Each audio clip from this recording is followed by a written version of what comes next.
everybody! Before and after muna tayo sa ating video. Ayan, tingnan yung aking lutuan. Dito po tayo sa Japan, ng location.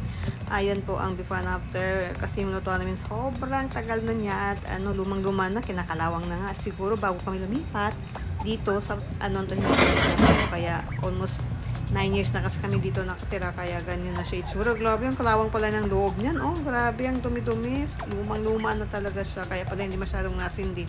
Kaya yun, buri pinalitan. At tingnan nyo, para namang kinuha nang nasa loob. Ang binuha talaga ang buong lumang lutuan. Tapos yung sakong bago. Ganyan pala ang bago. Ang puti-puti. Stainless talaga. Tapos yung hapon namang tagagawa. Grabe, ang bilis. Bilis ng kamay. Talaga namang professional talaga ang dating nila. Kaya ayan, ang bilis. Wala pang 1 hour yan.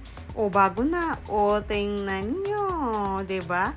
Di ka ba naman ganahan magluto niyan? Bagong bago, puting-puti. At saka, iba siya nung iba din ang kanyang lagayan ng ating kalaha. Ayan, only in Japan.